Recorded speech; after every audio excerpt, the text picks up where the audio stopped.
Hundreds of international students and recent graduates across the United States, they are now at risk of deportation.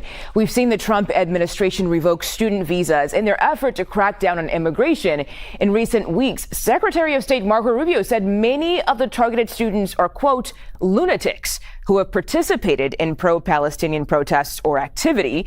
But supporters say the administration is targeting free speech. What if a single post from years ago could ruin your dreams of living in the US?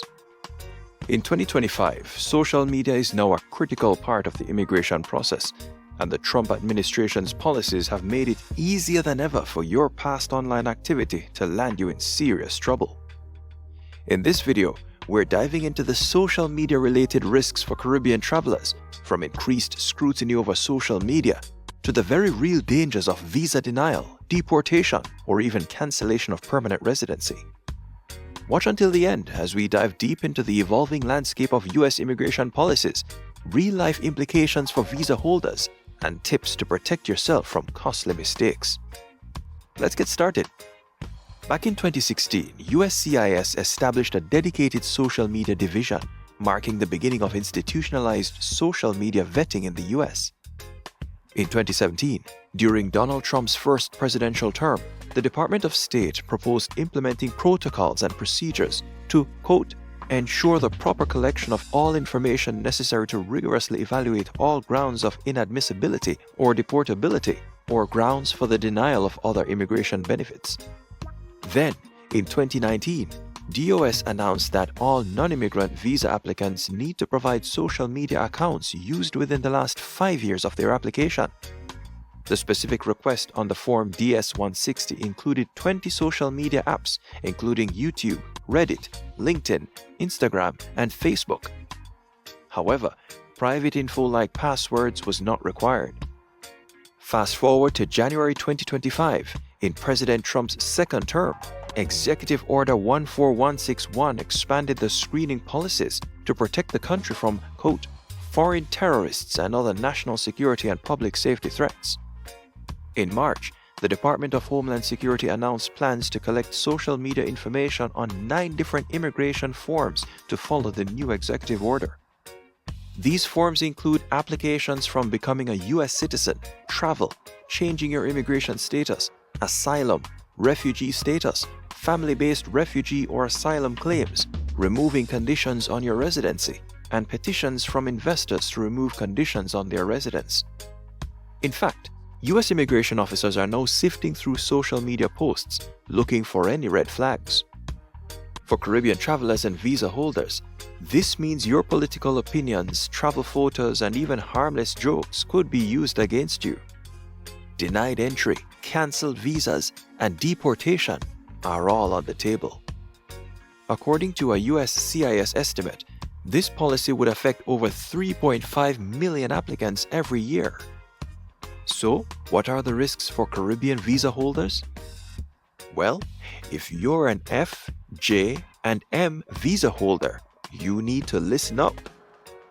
While social media data collection isn't entirely new, the March directive now allows authorities to collect data for everyone applying for any kind of immigrant benefit.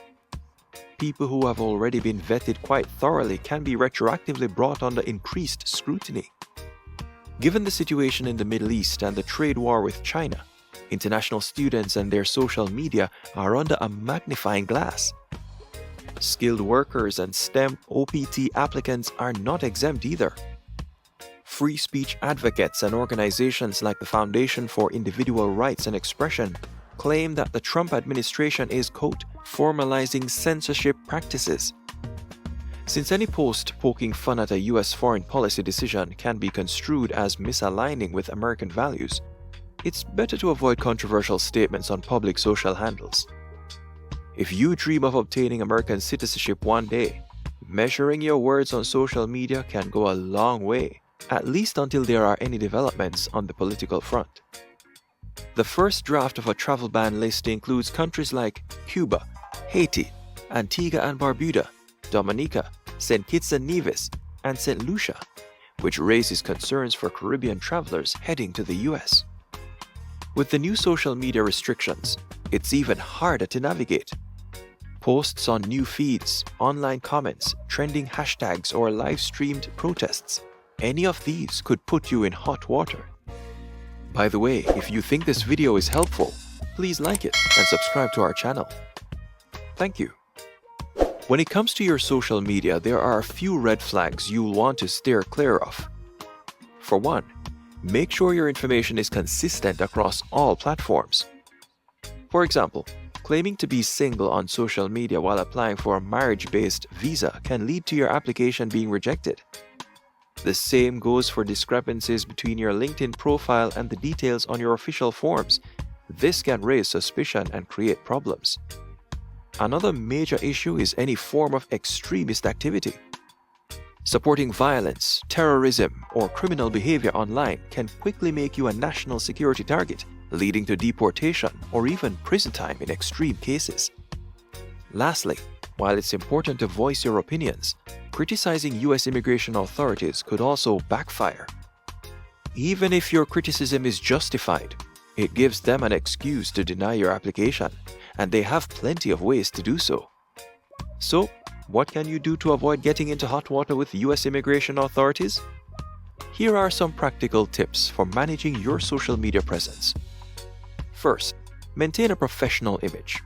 Avoid sharing any inappropriate or reckless photos that could damage your reputation. Even seemingly harmless posts can be misinterpreted. Next, don't overlook your old posts. A lot can change in 5 years, and you might have posted something in the past that no longer aligns with your application. It might be a challenge to dig through old posts, but it's worth the effort, especially when something as simple as a controversial opinion could come back to haunt you. Also, don't forget about your tags. It's not just about your own posts. You need to pay attention to what others have posted about you. If someone tagged you in something that could reflect poorly on you, either remove the tag or make the post private. Finally, review your privacy settings. Anything you share publicly is free game for anyone to see, including immigration officials.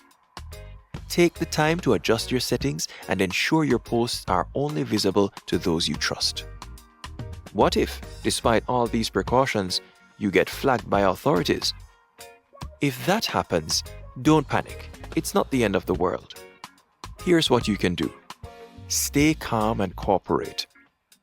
It's important to remain composed and explain your side of the story clearly.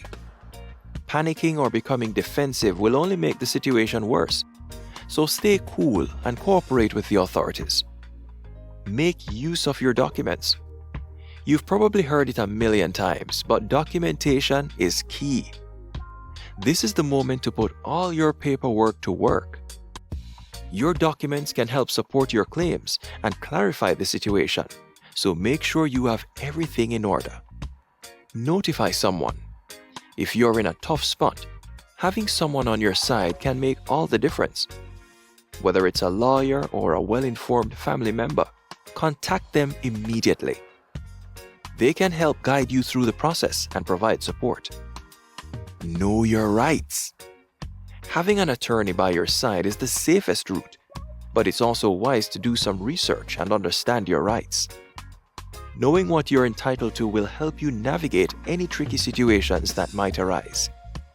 Navigating U.S. immigration and social media can feel overwhelming, but with the right precautions and knowledge, you can protect your future.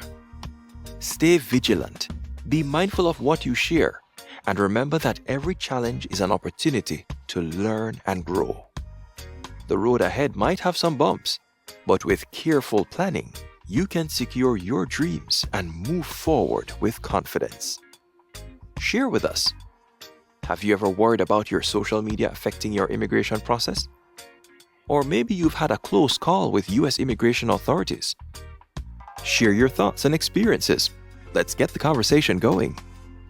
Also, check out our video on Trump's travel ban on the Caribbean countries. If you found this video valuable, don't forget to hit that like button, share it with friends who might need this info, and subscribe to our channel for more insights.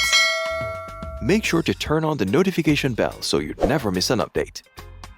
This is CaribFocus, and we'll see you in the next video.